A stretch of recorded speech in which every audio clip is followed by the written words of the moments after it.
As with boxing, when it's at the elite stage, you can't play games. Out necessarily striving to win. Ladies and gentlemen, this is what I told you. It's WWE. Okay? It's WWE, like I told you. Crazy for multiple reasons. One, they have a huge size difference. Tank Davis, he's a lightweight, normally fights at 135 pounds. And Jake Paul, he's a cruiserweight, usually fights at 200 pounds. Like I said before, they know what they're doing. Both brothers. Floyd Mayweather recently called out Jake Paul regarding the no knockout rule in his upcoming bout with Gervonta Davis. According to Mayweather, Jake's main priority isn't real competition, but hyping the spectacle to boost sales. He criticized the fight for lacking authenticity, stressing that boxing should showcase genuine skill and determination, not scripted rules that make it feel like a performance. Still, Mayweather acknowledged that both fighters know exactly what they're signing up for. Now that there's so many celebrities and so many people that are known, where you can get somebody and they can sell tickets to events, that's what kicked off the social media influence boxing that Jake Paul was birthed from. Now we're in a vacuum. And so there's going to be a lot of conversation about that and continuing to do that. In this particular video, though, I want to get into the mind of Floyd Mayweather Jr. and why Floyd Mayweather Jr. would do this. There is the money, but there's also the competitive nature of Floyd Mayweather Jr. and him not wanting to have other people think that they're a bigger star than he is. Floyd Mayweather Jr. has not been able to really launch his star outside of the sport of boxing, so he continues to do exhibitions. Now, what I think is that Floyd Mayweather Jr. is announced it at this point in time with Mike Tyson in order to take advantage of the publicity heading into the Gervonta Davis-Jake Paul fight, which is, I do believe, set for November.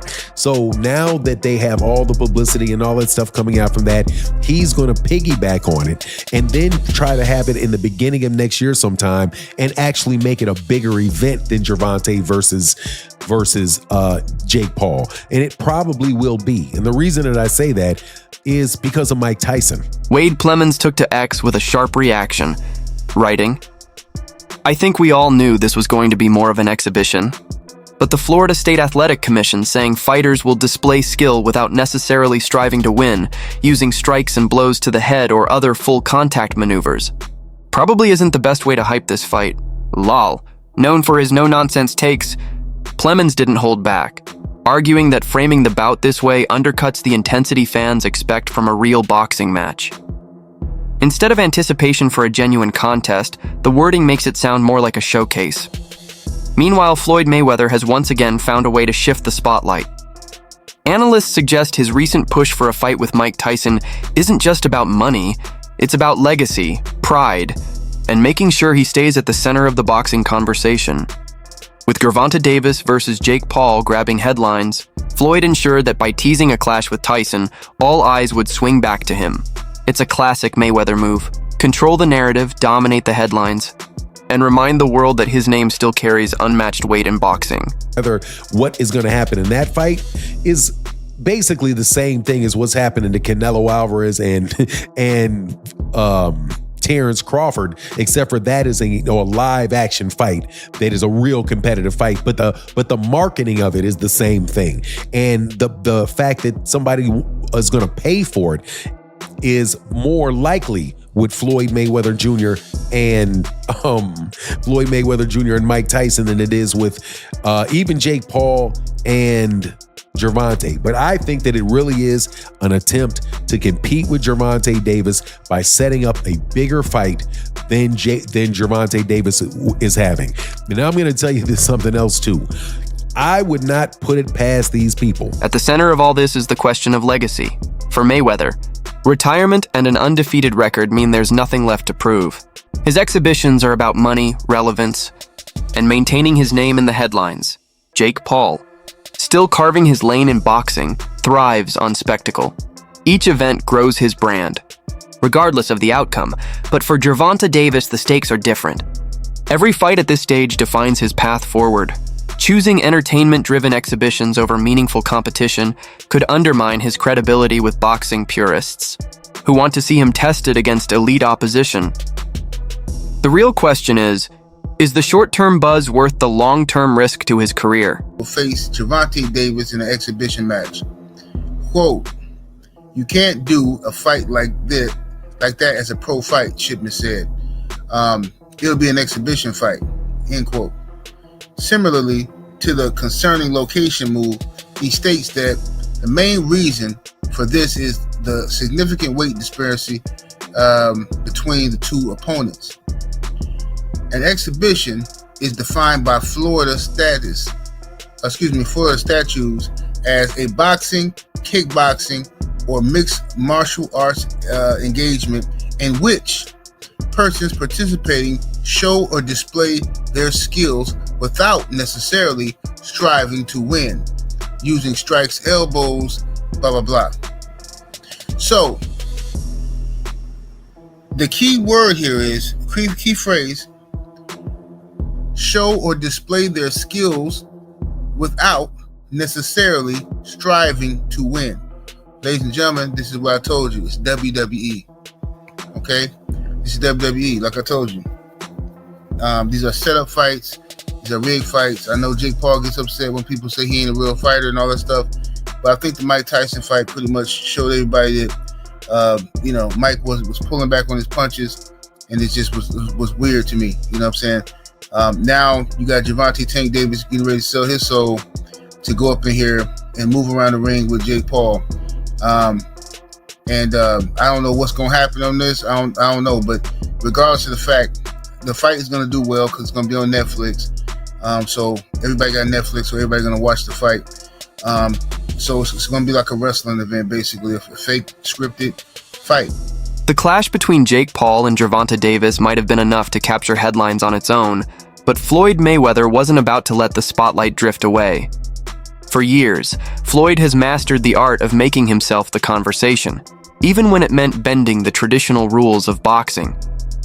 His latest move proves that competitive instinct hasn't left him. By signing a fight with Mike Tyson, he instantly shifted attention back to himself. Nostalgia mixed with an undefeated legacy creates a storyline that easily overshadows Jake versus Tank. Meanwhile, the Paul Davis matchup is under fire. Since it isn't sanctioned as a professional contest, it's classified strictly as an exhibition. That means no knockouts, no official records, just entertainment. Critics argue it leans more towards spectacle than sport, blurring the line between boxing and scripted performance. Sure, it might grab mainstream buzz, but in the eyes of hardcore fans, it risks cheapening the sport's authenticity. Paulie, knockouts, dude. Knockouts. People like knockouts. They don't care if you're knocking out cab drivers. Look at Jake Paul's career. You can manufacture that though. You can manufacture that though. You can manufacture knockouts. You can't manufacture. To a degree, you can. To a degree. I mean, you can't. Yeah, Gervonta legitimately cannot get knockouts. I agree. He can punch, but there's a lot of limited knockout artists though, man. He's one of the least active punchers in the game with the highest knockout percentage of current heavyweight. But if he was a real knockout artist, current champions. If he was a real knockout artist, prop him up against the best of the best. Felix Trinidad was a knockout artist. He was knocking out the best of the best. If you're a real knockout artist, prop him up against the best and show us how he smokes them. But the way we did when Felix Trinidad was doing it. You know? The way they did when Mike Tyson was doing it in his prime. Say what you want about the Mike Tyson era. He knocked out everyone from 1986 to 1989. Everyone got knocked out. Everyone. Well, by your standard, you could say that Tyson was to a degree manufactured. No, because he fought everyone that was there.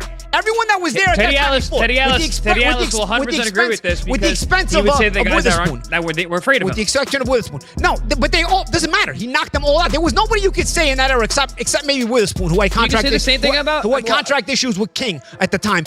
Except for Witherspoon, there is nobody Tyson didn't fight in that era. He knocked them all out. You can't say but if he would have fought that guy, I don't know. No, with Davis, there's guys right now that have been hanging around for years. Yo, dude, when are you going to fight them? The lightweight division was stacked with talent. talent. Even at 130, it had a lot of talent when he was there. Didn't fight almost any of them. So it's not the same thing as the Tyson era. You want to say anything about Tyson era? Fine. It wasn't as high level or something. He still knocked out everyone. There was nobody there in that era that you can say Tyson didn't fight. Didn't say it was related. It was the same as the Tyson era. Didn't say it at all. I was actually going to say the opposite when you talk about Trinidad. Trinidad is a bona fide superstar, and the way that he was, and like you said, he fought him everybody, up and he knocked out. And he was a knockout punches. No, of course. So that's a different thing. So is Sugar Ray Leonard. Now you also have to compare it to your contemporaries. Nobody is selling, dude. Nobody is selling. No one sells tickets. No one has a following these days. There's very few fighters who actually sell tickets. There's a push, bro. I was at Showtime. Alvarez. I was at Showtime. Canelo There's Alvarez. But champ.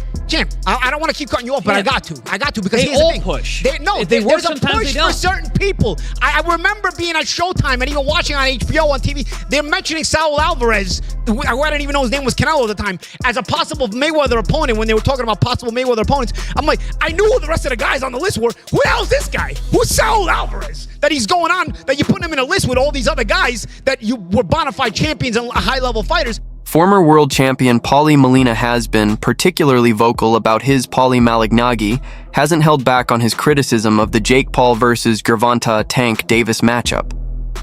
For him, knockouts only mean something when they happen in a genuine contest between evenly matched fighters. Manufactured setups, he argues, only serve to cheapen the sport. Malignaggi also believes Jake Paul is gaining unearned credibility through events designed more for spectacle than true competition. During a debate with Chris Algieri, he highlighted the split. Casual fans might find it entertaining, but purists know this fight lacks the integrity of a real championship bout. A big sticking point is the weight gap. The Florida Commission ruled that the difference between Jake and Tank was too wide for a legitimate pro contest, calling it a safety risk. As a result, the matchup could only move forward as an exhibition with strict rules, essentially a glorified sparring session. This decision reveals a key tension in modern boxing. Entertainment can push boundaries, but regulations eventually set the limits. By labeling it an exhibition, the commission made clear just how unconventional and controversial this event really is. Whether you agree with it or not, Gervonta is considered the #1 lightweight in the world. And it's a division that includes Shakur Stevenson, a lot of young guns coming up. I'm not any more sure if it's going to include Keyshawn Davis, but it's a hot division. He's considered #1 in that division. Like, that's why I kind of find this a bit, don't know. Like, there are challenges out there for Gervonta. There are big money fights out there for Gervonta. We want to see Gervonta in those fights. Again, I don't know how many fights people want to see AJ in, just to make the AJ Jake Paul comparison. One, as far as I'm concerned, that was Tyson Fury. I don't really have any interest in seeing an AJ in any other more fights.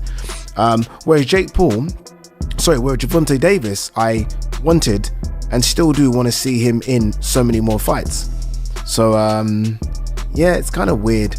These exhibition things are, like, really and truly, they should all be when your career's done. Like, when you think of Floyd versus Logan Paul, it's done, right? Floyd versus Conor, did he have one more after? Was that it? I can't even remember. But it was right at the end. It was done right at the end, even if it wasn't, right at the end. These guys having these exhibition fights in between what is the peak of their career is kind of weird for me. Very, very weird.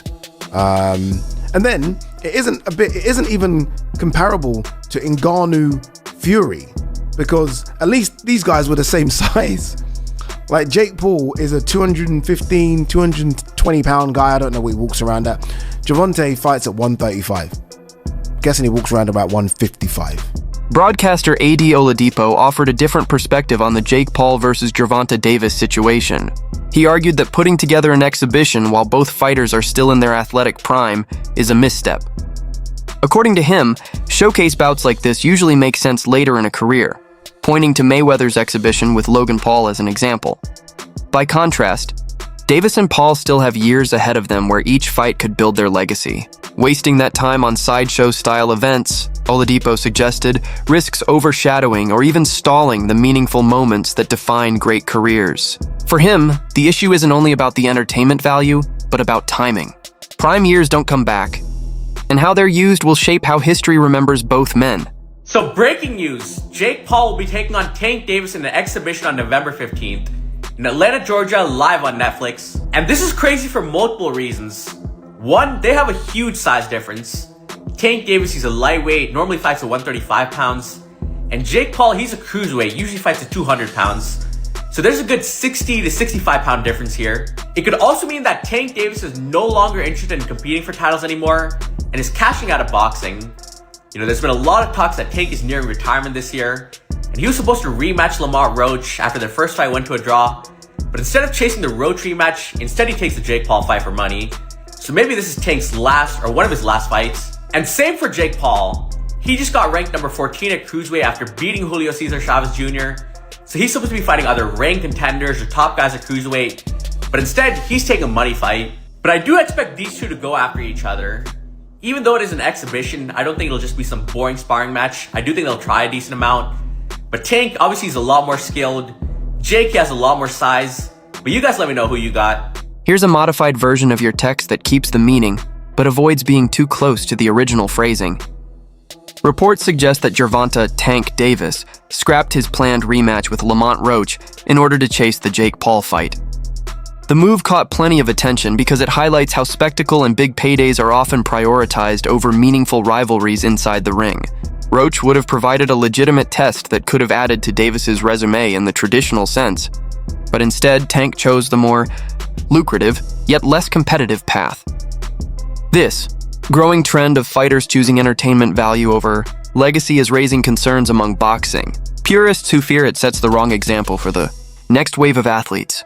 From a stylistic standpoint, the matchup is fascinating. Jake Paul brings natural size, reach, and raw power that could allow him to impose himself physically. On the other hand, Davis possesses elite skills, speed, and championship-level experience that few can match.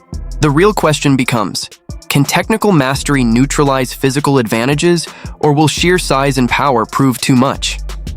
Normally, weight classes prevent this kind of imbalance, but since this is an exhibition, that barrier is gone. It's exactly that unpredictability, skill versus size, that makes the fight intriguing. Even if it won't be officially recognized, that something like this can happen, but this is social media, this is what is created. There's a lane that Jake Paul has created. Honestly, I'm not mad at him for it. He's gotten a lot of fighters and, actual fighters some shine. It also has done for women's boxing a lot. So I'm not mad at him for what he's been in boxing and what he's created. This is a little crazy right here. This is a little crazy.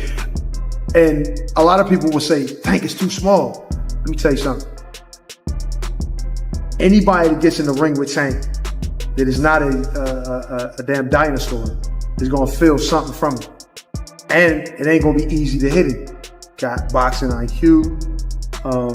He may not sound like an intellectual guy when you hear him talk, but he knows the ring inside and out. Former heavyweight contender Eddie Chambers added his voice to the discussion, stressing that dismissing Gervonta Davis would be a serious error.